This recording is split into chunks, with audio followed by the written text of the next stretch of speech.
moça, no VT anterior que a gente exibiu, uma moça de 23 anos que foi morta pelo namorado. Essa agora de 26 anos que foi baleada. Esses casos mostram que cada vez mais, está se tornando cada vez mais frequente o número de mulheres jovens que são vítimas dessa violência. Um estudo publicado pela revista The Lancet indica que 27% das mulheres, escuta isso, de 15 anos, de 15 a 49 anos, sofreram violência física ou sexual dos parceiros masculinos durante a vida. 13% foram violentadas nos últimos 12 anos de pesquisa. E a prevalência de violência entre parceiros recentes ou atuais foi maior entre as faixas etárias de 15 a 19 anos e de 20 a 24 anos. Para chegar a esses números, os pesquisadores usaram dados da Organização Mundial da Saúde sobre a prevalência de violência contra a mulher em 161 países e áreas.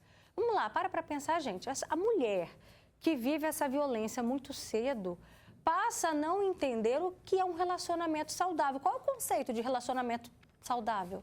Ela acaba, infelizmente, normalizando a agressão. Pode ser física, pode ser verbal. E é contra isso que a gente precisa lutar. Você não pode ver a sua neta, a sua filha, a sua sobrinha vivendo um namoro, um casamento assim e ficar quieta. A gente precisa falar sobre esse assunto e a gente vai falar agora aqui no programa. Participa comigo, eu recebo a psicóloga Gisele Martins. Muito obrigada, Gi, pela sua presença. A Líbina Barros também, que já passou por essas dores, já sentiu essa violência desde muito cedo, já vai contar pra gente a história dela. Mas, primeiramente, sobre esse caso específico, Gisele, a gente mostra muito aqui no programa casos de mulheres que estão há tantos anos casadas, né, que têm relacionamentos antigos, têm seus companheiros ali morando debaixo do mesmo teto, mas a gente contou agora, nesses dados, que adolescentes de 15 anos, a gente mostrou 2 casos de jovens de 23 e 26 anos, nem as nossas jovens estão livres desses relacionamentos violentos, né? Infelizmente. Boa tarde. Boa tarde, Roberta. De fato, é estarrecedora a matéria, né, que foi apresentada, verem meninas tão jovens já sofrendo com a violência. E ali, essas meninas precisam perceber que essa violência começa muito sorrateiramente. Meninas, percebam esse comportamento logo no início do namoro. É uma fala, é um olhar, é uma pergunta, é uma proibição, é uma vigilância descabida e desproporcional para o namoro. E aí as meninas pensam, não, mas com o passar do namoro isso vai melhorar, com o passar do tempo ele vai mudar, eu vou conseguir influenciá-lo a mudar de comportamento e depois nós nos deparamos com essa tragédia. Então, comecem a perceber desde o início do namoro. Coisas que não são naturais, sabe? Por que você vai sair com essa roupa? É uma pergunta, parece inocente, né? Mas ali já mostra um perfil abusador. Por que você está com esse batom tão vermelho? Você não vai sair comigo com esse batom vermelho assim. E ali já começa, me passa a senha do seu celular.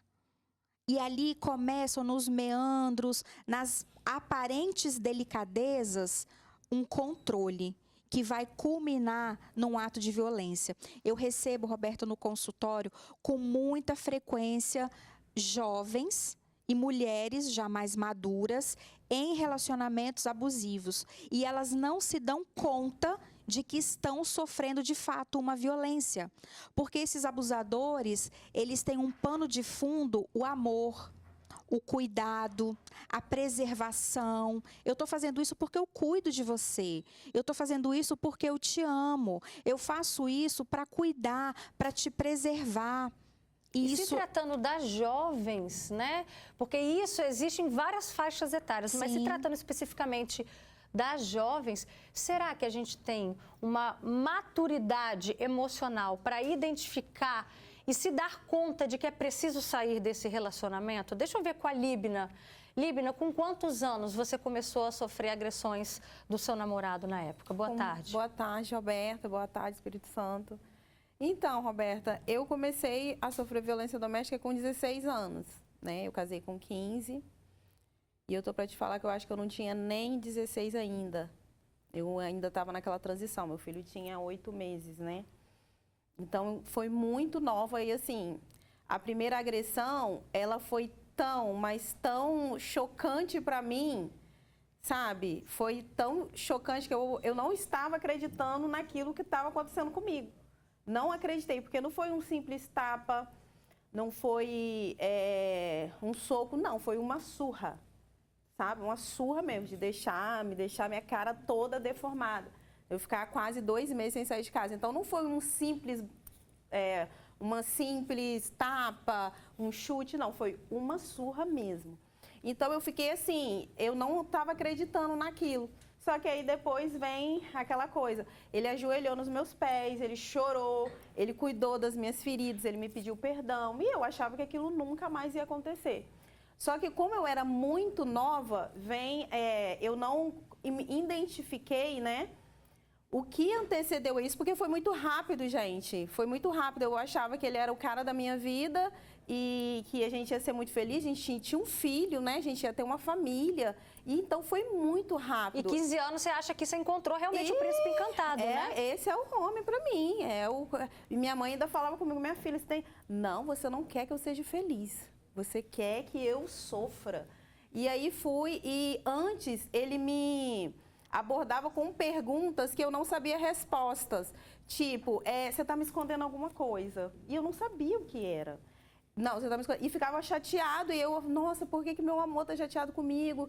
Gente, sabe, aquele desespero para sanar a tristeza dele. Só que não é sobre mim, era sobre ele. Eu não sabia. E aí, numa conversa, eu falei alguma coisa de antes da gente namorar. E aí rolou a primeira agressão, que foi muito forte. Mas aí tem aquelas coisas todas que ele fez. Me pediu perdão, ajoelhou e chorou e falou que nunca mais ia acontecer e tal. E eu acreditei naquilo. E aí depois, né, é o que todo mundo sabe. Vem todas outras agressões e outras. E até a sensação de que você vai morrer. Hoje eu vejo as meninas, eu enfrentava. Eu sou, gente, assim, tem gente que fala, não, se tá certo, tá certo, se tá errado, está errado. Eu tenho um casamento hoje de 14 anos que eu não tenho agressão e eu sou a mesma pessoa. Mais madura, mas eu sou, a minha característica, o meu gênio é a mesma coisa. E hoje eu vejo as meninas de 15, 16 anos, quando elas encontram um agressor, em vez de elas sair fora, elas batem de frente, igual a matéria que a gente viu. Ela não acreditou que o cara ia dar um tiro nela. Pois é covardia. Essa cena que a gente mostrou agora, do namorado apontando uma arma. E ela não acreditou. Pra ela não acredita. Isso é uma tremenda covardia, né, Gisele? Exatamente. Por quê? Porque é a pessoa que você ama que tá ali. Você não acredita que aquela pessoa vai te bater, você não acredita que aquela pessoa vai te deixar deformado. Mas ele vai. O nível de agressividade pode ir evoluindo, Gisele? Pode ir evoluindo. E chegar a esse ponto que a gente mostrou. E chegar a esse ponto. Por isso que não se deve subestimar uma primeira agressão, uma primeira fala machista, um primeiro comportamento. Sabe, ao primeiro sinal de fumaça, tem fogo? É assim que começa. Então, mulheres, não subestimem esse primeiro sinal. Foi uma escorregada. Não, ele não vai fazer mais isso. Vai. Provavelmente vai, e esse homem já deve ter até um histórico de agressividade com outras namoradas, às vezes um histórico de agressividade com amigos, histórico de agressividade no meio familiar, já na escola. Não é do nada, isso já tem ali uma progressão. Então, teve um primeiro sinal, saia desse relacionamento, porque a tendência é que de fato piore. A história dela, né, é algo às vezes mais pontual, uma primeira situação e já foi uma surra, mas normalmente isso começa aos pouquinhos e vai progredindo e vai aumentando até que chega um ponto da jovem filmar o seu próprio assassinato. Até que chega ao ponto de um caso como esse que a gente também vai contar agora. Presta atenção, pela internet, a gente vai conversar com o seu Elson. Em 2015, a filha dele, Ana Clara Félix, que tinha apenas 19 anos, gente, ela foi assassinada pelo namorado. Um caso que eu me recordo muito bem, que chocou todo o estado. 8 anos depois, a dor da família ainda é a mesma, né, seu Elson? Obrigada pela sua participação. Boa tarde. Boa tarde. É verdade. Parece que quanto mais a gente pensa, quanto mais a gente, a dor parece que em alguns momentos ela até aumenta, porque é inacreditável a forma como acontece, a pessoa ser assassinada por quem ela acreditava estar sendo protegida, entendeu? Então é muito complicado. Não dá para aceitar, é inaceitável. A gente espiritualmente vai buscando força para conviver com isso, com essa perda, mas é muito difícil, então é preciso muita atenção. Na época, seu Elson, ela chegou a relatar algum comportamento violento dele? Então, com os pais, com nós, os pais, ela nunca relatou nada. E na nossa presença também nunca aconteceu nenhuma atitude desse sujeito que nos desse a entender que tinha uma tragédia por acontecer. Nunca, mas assim, com o irmão, com amigos, amigas, ela comentou, mas infelizmente não chegou até nós, os pais, não chegou. E hoje, quando o senhor vê mais casos se repetindo, histórias parecidas com a história da sua filha, qual é a sensação que isso te traz? Sensação parece assim, de impunidade. Na verdade, é isso que acontece. Apesar de graças a Deus, o assassino da minha filha ter sido condenado, mas assim, parece que a justiça ela não tem assim, a força, o peso que deveria ter para amedrontar essas pessoas, porque isso é uma coisa que está enraizada na sociedade machista. O homem ele acha que é dono da mulher, então é muito difícil. O que nos resta é ter mais atenção nos detalhes, né, do relacionamento, procurar nos informar, assim, estar mais por dentro do que está acontecendo, porque realmente é muito difícil, é muito difícil. O caso aconteceu em 2015, ele foi julgado e condenado em 2019 a 31 anos de prisão. O que o senhor achou a respeito dessa pena? Como eu disse, a pena, eu acho que a pena está ok. O problema todo é a forma como depois a pessoa cumpre essa pena, com vários atenuantes de como é que fala, boa conduta e etc. E o condenado, ele sabe que ele não vai ficar 31 anos na cadeia. Ele vai ficar 1/3 disso aí e olha lá. Então, não adianta. Tinha que ser um negócio assim. Se é 31 anos de cadeia, era melhor que fosse 20, que pelo menos eu sei que 20 anos de cadeia ele estaria cumprindo. Mas ele não, infelizmente, a nossa justiça, ela parece que ela premia esses criminosos. Infelizmente é a sensação, né, que a gente tem, porque são tantos casos e ainda assim vale lembrar, né, que aconteceu em 2015, foi julgado em 2019, imagina a dor da família. E para a justiça esse é um prazo até rápido, mas para a família até ser julgado, isso é uma eternidade, né, seu Elson? Nossa, muito, muito, foi angustiante.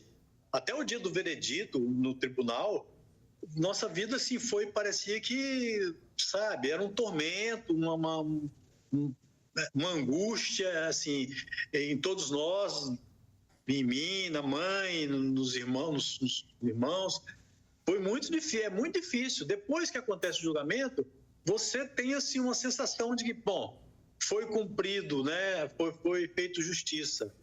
Mas infelizmente depois disso, né, a gente sabe que é o nosso sistema, né? O sistema brasileiro é assim. Eu acho que é falho nesse aspecto. E a Ana Clara, a gente vê... Perdão, pode continuar. Porque para quem perde, como se diz, É sempre, é o tempo todo, é para sempre. Até o dia que enquanto eu estiver por aqui, eu vou sentir essa perda.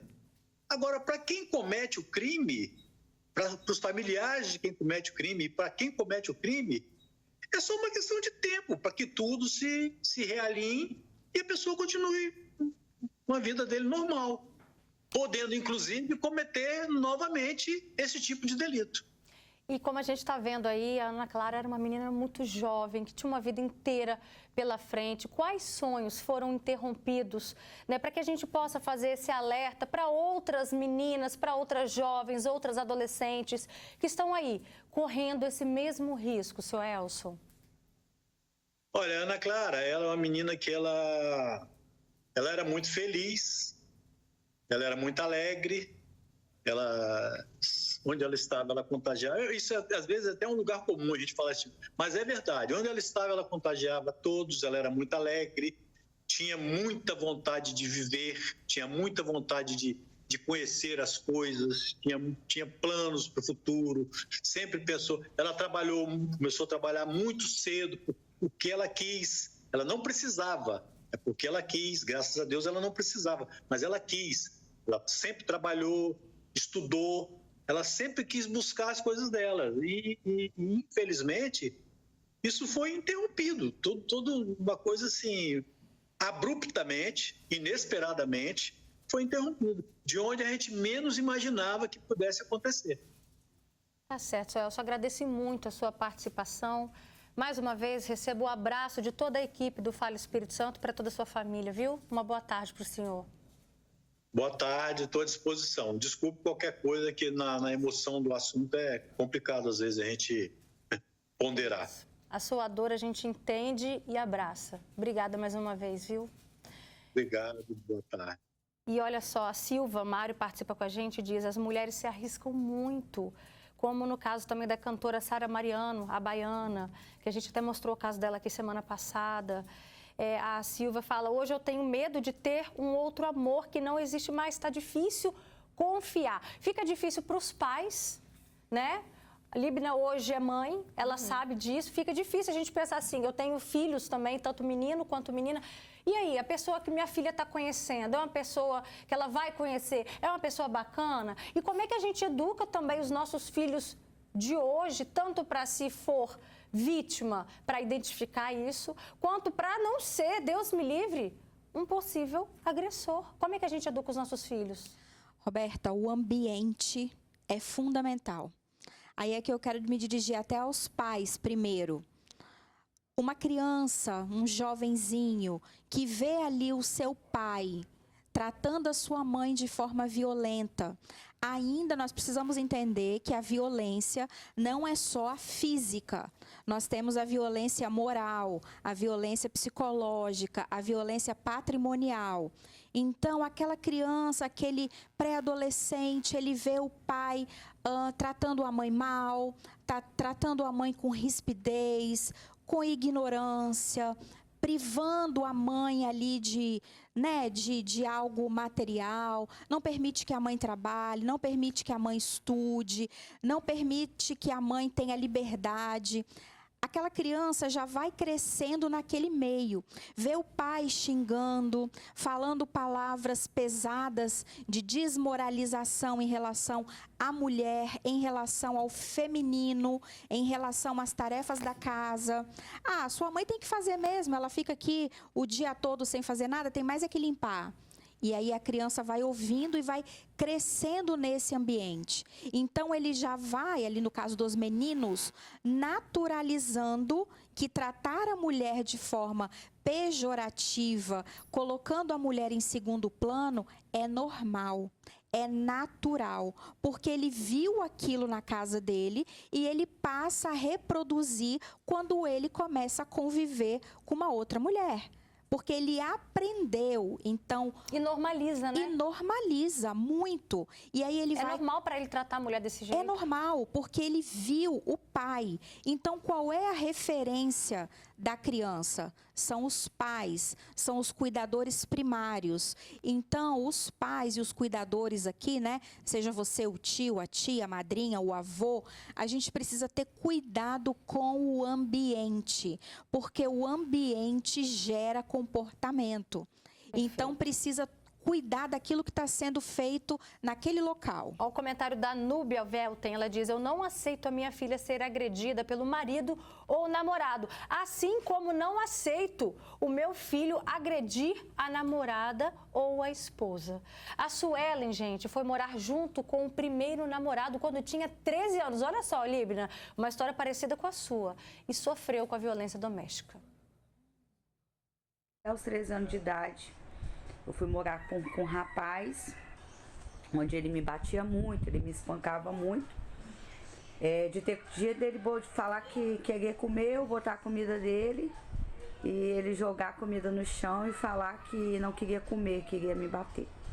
Enfim, aos 17 anos de idade, eu novamente fiz outra escolha errada, onde que eu arrumei uma pessoa que me batia muito e aquilo pra mim era status, né? Era ciúme e tal. E nunca tive coragem de denunciar.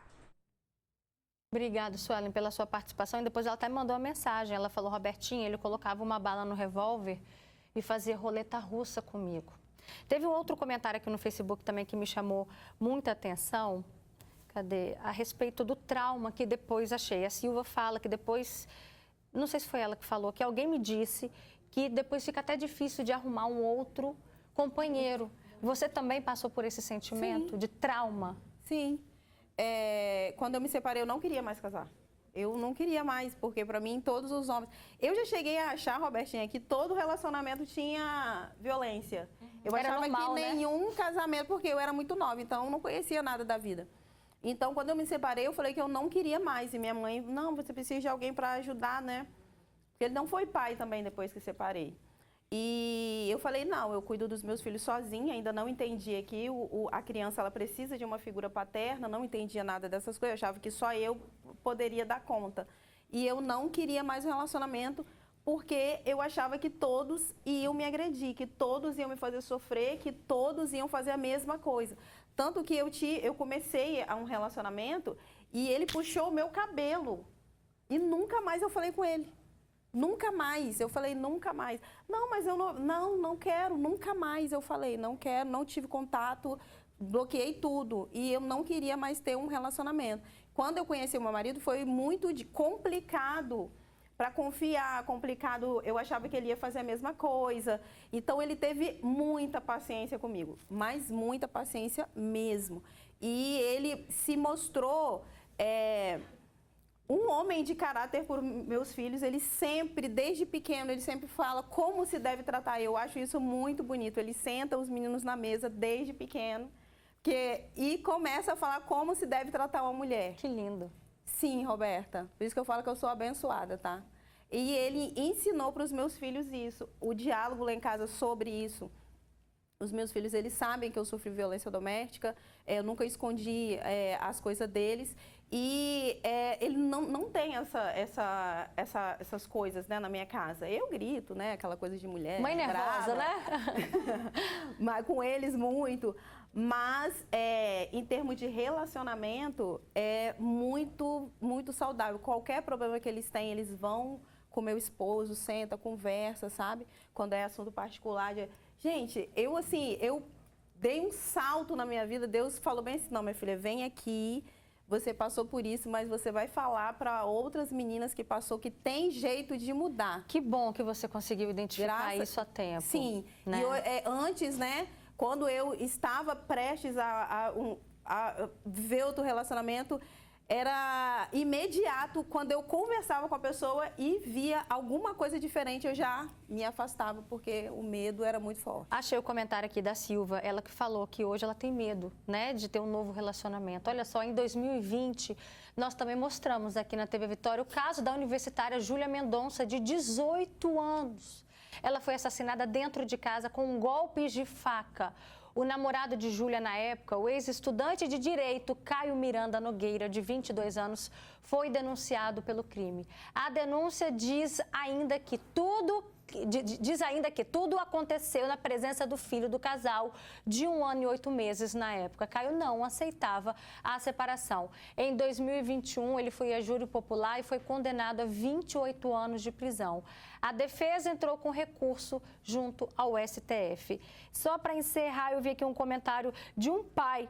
Agora já subiram os comentários, mas eu li um trecho que ele diz que tem uma filha de 17 anos, sempre conversa sobre esse assunto com ela, mas ainda assim tem medo disso acontecer, de acontecer algo parecido, porque sabe que todos nós estamos vulneráveis. Mas a informação é o que ajuda muito a gente a prevenir esses casos, né? Obrigada, Gisele, pela sua participação.